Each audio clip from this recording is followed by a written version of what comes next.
నమస్తే. ఇప్పుడు మీరు చూడబోతున్న వీడియో ఖచ్చితంగా మీకు ఉపయోగపడుతుంది, నచ్చుతుంది కూడా. మరి మీకు నచ్చిన విషయం నాకు తెలియాలి అంటే ఈ వీడియోని మీరు లైక్ చేయాలి, షేర్ చేయాలి, అలాగే మన ఛానల్‌ని సబ్స్క్రైబ్ చేయాలి. మీ సపోర్ట్‌ని నాకు అందిస్తారు కదా! ఓకే. ఇప్పుడు వీడియోని స్టార్ట్ చేద్దాం. నేను మీ జయశంకర్ సిస్ట్లా. మన పిల్లలకి పుట్టిన తేదీని అనుసరించి బలమైన సంఖ్యాబలంలో పేరు పెడదాం. సమాజానికి దేశానికి బలమైన పౌరులనిద్దాం.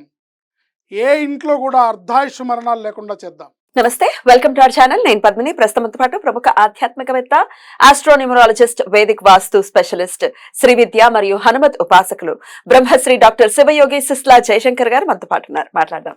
సార్ నమస్తే. సార్ ఆయుష్మతి భవ. సార్, కొన్ని సామెతలు భలే కరెక్ట్ కదా అని అనిపిస్తూ ఉంటుంది. గ్రహాలతో రిలేట్ అయినప్పటికీ ఒక సామెత అన్నీ ఉన్న అల్లుడి నోట్లో అన్నట్టుగా అన్నీ ఉంటాయి కానీ మనశ్శాంతి ఉండదు. కొన్ని ఆశ్చర్యంగా అనిపిస్తుంది. నాకు ఎవరో కాల్ చేశారు, మాకు అన్నీ ఉందండి, మంచి ఆస్తి ఉంది, పిల్లలు ఉన్నారు, భర్త ఉంది, అన్నీ బాగున్నాయి, కానీ మనశ్శాంతి లేదంటే వాట్ ఈస్ ద రీజన్ అంటే తెలియదు. We are not happy with what we have అని అంటే ఆశ్చర్యం అనిపిస్తుంది. అరే, ఏమీ లేని పాకలో ఉన్నవాడు ఆనందంగా నిద్రపోతున్నాడు, ఏడయ్యేసరికి అడి తినే హాయిగా పడుకుంటున్నాడు. అన్నీ ఉండి మనం ఇది లేదు అది లేదు అని ఏడుస్తూ కూర్చున్నాం. ఎక్కడుంది అసలైన ఆనందం అని అనిపిస్తుంది. నిజంగా తృప్తిలో డెఫినెట్ గా ఆనందం ఉంటుంది. తృప్తిని పొందటంలో, తృప్తిని తెచ్చుకోవటంలో. సరే, ఈ తృప్తిని తెచ్చుకోవటం అనేది ఇది సాధ్యపడేటటువంటి విషయం కాదు. అట్లీస్ట్ ఈ కలికాలంలో అయితే అసలు సాధ్యపడేటటువంటి విషయం లేదు కాదు. ఇప్పుడు నా ప్రశ్న, ఈ మానసిక అశాంతి అనేది అసలు ఎందువల్ల కలుగుతుంది? దీనికి ఏంటి ఆన్సర్? ఏం చేయమంటారు? మానసిక అశాంతి అనేది ఒకటి మన జీవన విధానం, మన లైఫ్ స్టైల్, మనం ఏమేం కావాలి కోరుకుంటున్నాము, వాటిల్లో వాస్తవికత ఎంత అనేది ఒకవైపు కోణంలో ఆలోచిస్తే, ఇంకోవైపు కోణంలో ఆలోచిస్తే జాతకం, గ్రహస్థితిని బట్టి. ఇంకోవైపు కోణం న్యూమరాలజీ ప్రకారం పేరులో రాంగ్ నెంబర్ ఉందనుకోండి, ఉదాహరణకి పేరులో 18వ నెంబర్ ఉందనుకోండి, వాళ్ళకి ఎట్టి పరిస్థితుల్లో మనశ్శాంతి అనేది ఉండదు. ఎట్టి పరిస్థితుల్లో మనశ్శాంతి అనేది ఉండదు. అసలు 18 సూపర్ నంబర్. 18 నెంబర్ని హై టెన్షన్ నెంబర్ అంటారు. అంటే అది ఒక టెన్షన్ ఫ్యాక్టరీని క్రియేట్ చేస్తుంది. అంటే పేరులో 18 నెంబర్ ఉంటే దానికి చాలా టైటిల్స్ ఉన్నాయి. హై టెన్షన్ నెంబర్ అని, యాక్సిడెంటల్ నెంబర్ అని, ఫ్యామిలీ కోరల్ నెంబర్ అని, కుటుంబ కలహాలు, ఇట్లా రకరకాలు. సో ఇప్పుడు మనం ఓన్లీ మనశ్శాంతి గురించి మాట్లాడుకుంటున్నాం కాబట్టి, సో పేరులో ఇలాంటి నెంబర్ ఉన్నా మనశ్శాంతి ఉండదు. గ్రహస్థితి రీత్యా ఏర్పడే గ్రహాల కలయిక వల్ల, ఇప్పుడు సపోజ్ రాహు ఉండే స్థానాన్ని బట్టి వాళ్ళకి ఈ టెన్షన్స్ అనేవి ఇప్పుడు తప్పవు అన్నమాట. మనశ్శాంతి, మానసిక రుగ్మతలు, రాహు కేతు ఇద్దరు రోల్ ని ప్లే చేస్తారు. చంద్రుని ఆధారంగా చెప్పేస్తుంటారు కాదు, రాహుకేతులు కూడా రోల్ చేస్తారు. వీళ్ళు జాతకంలో ఉండే స్థానాలను బట్టి, దాన్ని బట్టి ఉంటుంది. సో దీనికి మనం రెమెడీస్ చేసుకోవడం ఒకటి, పేరు ఎలా ఉందో చెక్ చేసుకోవడం ఒకటి. ఇవేవి కాదండి, మేమేదో కృష్ణారామ అనుకుంటాం, మాకు ఇవన్నీ జాతకాలు అంటారా? దేవుడి పాదాలు ఆశ్రయించడం అనేది అల్టిమేట్. భగవంతుడి పాదాలను ఆశ్రయిస్తే ఎలాంటి ఇబ్బంది నుంచైనా మనం బయటపడవచ్చు. సో దానికి తగిన మంత్రాన్ని మనం గనక చేసుకున్నట్టయితే, నమ్మి చేసుకున్నట్టయితే తప్పకుండా మనశ్శాంతి లేని వాళ్ళకి మనశ్శాంతి లభిస్తుంది. రైట్. అయితే ఈ మనశ్శాంతి విషయంలో సార్, ఇందాక నేను అన్నట్టుగా అన్ని ఉన్నా కూడా ఏదో లేదు అనుకోవటం ఒకటైతే, వ్యాలిడ్ గా కొన్ని ఉంటాయి. కొన్ని పిల్లల పెళ్లిళ్ళు అవ్వట్లేదని తల్లిదండ్రులు మనశ్శాంతిని కోల్పోయేటటువంటి పరిస్థితి, లేకపోతే పిల్లలు కలగట్లేదు అని చెప్పి ఆర్థిక ఇబ్బందులు, ఇట్లా ఏ కోణం తీసుకున్న ఎండ్ ఆఫ్ ది డే అది వచ్చి పడేది మనసు మీదనే. మనసు మీదే ప్రభావం చూపిస్తుంది ఖచ్చితంగా. ఇప్పుడు మీరు చెప్పేటటువంటి రెమెడీ ఎట్లాంటి సమస్యనైనా అధిగమించేటటువంటి పరిస్థితి ఉంటుందా? తప్పకుండా. అంటే మీకు మార్గాన్ని చూపిస్తుంది. మీరు ఎందుకు టెన్షన్ పడుతున్నారో దాని రీజన్ ఏది ఉందో, ఇది రీజన్, దాన్ని సాల్వ్ చేస్తే ఆ సమస్య పోతుంది. కాబట్టి ఆ రీజన్ కి మార్గాలను చూపిస్తుంది అమ్మవారి మంత్రం ఇది, దుర్గా అమ్మవారి మంత్రం. దాన్ని చేసుకోవడం ద్వారా, దీన్ని విశేషంగా మంగళవారం నాడు, శుక్రవారం నాడు ఎక్కువగా చేసుకోవాలి. వారంలో 2 రోజులు, 2 రోజులు, సోమవారం కూడా. ప్రతిరోజు చేసుకోవచ్చు. ప్రతిరోజు చేసుకుంటే ఇంకా మంచిది. ప్రతిరోజు ఒక నిర్ణీత సంఖ్యలో రోజుకు ఒక 21 సార్లు చేసుకొని, మంగళవారం నాడు, శుక్రవారం నాడు, సోమవారం నాడు 108 సార్లకు తగ్గకుండా చేసుకుంటే మంచిది. అంటే అవకాశాన్ని బట్టి, ఇది మీరు 108 సార్లు చేసుకుంటేనే ఇది పనిచేస్తుంది అని చెప్పట్లా.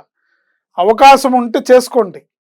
మనకి మనం చేసుకోవడం అనేది ఉత్తమమైన మార్గం. ఎన్నో రకాల నివారణోపాయాలు, తరుణోపాయాలు చేస్తున్న ఈ సమయంలో మీకు మీరు చేసుకోవడం అనేది కూడా ఉత్తమమైన మార్గాన్ని మీకు చూపిస్తుంది. అది అమ్మవారికి సంబంధించింది కాబట్టి. రైట్. శ్రీ దుర్గే దుర్గే రక్షిణి నమః.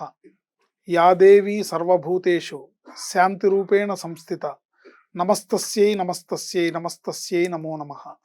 శ్రీ దుర్గే దుర్గే రక్షిణి నమః. ఓ సంపుటీకరణ చేశారు. దీన్ని సంపుటీకరణ చేయాలి. ఉమ్. శ్రీ దుర్గే దుర్గే రక్షిణి నమః. యా దేవి సర్వభూతేషు శాంతి రూపేణ సంస్థిత. నమస్తస్యై నమస్తస్యై నమస్తస్యై నమో నమః. దుర్గామ్మవారిని వేడుకుంటున్నాం. దుర్గే దుర్గే రక్షిణమ్మ. అమ్మ నన్ను రక్షించమని. ఎలా రక్షించమని? యాదేవి సర్వభూతేషు, ప్రతి జీవిలోను ప్రతి ప్రాణిలోను శాంతి రూపంలో కొలువై ఉన్నవు అమ్మ, నాకు మనశ్శాంతిని కలిగించు. ఓ జగజ్జనని, నాకు మనశ్శాంతిని ప్రసాదించు అని మనం వేడుకుంటున్నాం. అద్భుతం, అద్భుతం. ప్రతి జీవిలోనూ ఉంటుంది, శాంతి ఉంటుంది. ఈ సంఘజీవిగా పిలువబడేటటువంటి మనిషి జీవితంలో తప్ప జీవులన్నీ ఉంటే క్షుబ్బాధ ఉంటుంది, లేకపోతే నిద్రపోతే, లేకపోతే భోగాన్ని అనుభవిస్తే అయిపోయింది. ఈ మనిషి ఎటుపోతున్నాడో, ఈ మానసిక రుగ్మత అనేది మనిషికి, ఎందుకంటే మనిషికే మనస్సు ఉంది కాబట్టి. మిగతా వాటికి మనస్సు లేదు. మనసు లేదు. ఒకవేళ ఉన్నా అవి శాంతంగా ఉంటాయి. వాళ్ళకి ఇంక వాటికి ఇంక వేరే ఏమీ ఇది లేదు కాబట్టి. బట్ దెన్ ఈ మానసిక పరిస్థితిని అధిగమించడం అనేది చాలా ఛాలెంజింగ్ అండి లైఫ్లో. డెఫినెట్గా చాలా మంది అడుగుతూ ఉంటారు, మాకు చాలా భయం వేస్తుంది. సూసైడల్ టెండెన్సీ ఉన్నప్పుడు కూడా ఇది పనిచేస్తుంది, బాగా పనిచేస్తుంది. ఇది మనశ్శాంతిని తీసుకొస్తుంది. మీ యొక్క మానసిక పరమైన ఆలోచన విధానాన్ని మారుస్తుంది. చాలా మంది పేర్లో రాంగ్ నెంబర్ ఉన్నవాళ్ళు ఈ సూసైడల్ టెండెన్సీ వస్తూ ఉంటుంది వాళ్ళకి.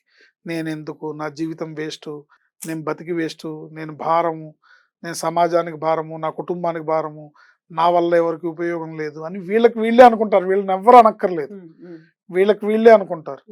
అందుకని అలాంటి వాళ్ళకి కూడా ఇది బాగా పనిచేస్తుంది. మంగళవారం నాడు విశేషంగా రాహుకాలం సమయంలో అమ్మవారికి నిమ్మకాయ దీపం పెట్టి మీరు విశేషంగా కుంకుమార్చని మంత్రంతో చేసుకున్నా కూడా బ్రహ్మాండమైన ఫలితాలను ఇస్తుంది. ఏంటి, సోమవారం ఉదయం రాహుకాలం టైంలో కూడా చేసుకుంటే మంచిది. ఏంటి, శుక్రవారం నాడు మీకు కుదిరినప్పుడు పొద్దున పూట చేసుకోండి. శుక్రవారం నాడు రాహుకాలం కూడా చేసుకోవచ్చు. మరి ఈ రాహుకాలం అనేది మంగళవారం నాడు మధ్యాహ్నం 3 గంటల నుంచి 4:30 దాకా ఉంటుంది. అది శుక్రవారం నాడు 10:30 నుంచి 12 గంటల వరకు ఉంటుంది. సోమవారం నాడు ఉదయం 7:30 నుంచి 9 వరకు ఉంటుంది. కొంత సూర్యోదయం అటు ఇటు అయితే సమయం కూడా అటు ఇటు అవుతుంది, అటు ఇటు అవుతుంది. 5-10 నిమిషాలు అంతే. కానీ ఫిక్స్డ్ గా ఈ టైంలో చేసుకుంటే చాలా విశేషమైన ఫలితాలను ఇస్తుంది. అమ్మవారి కుంకుమార్చన చేసుకొని మీకు తోచింది నైవేద్యం పెట్టండి.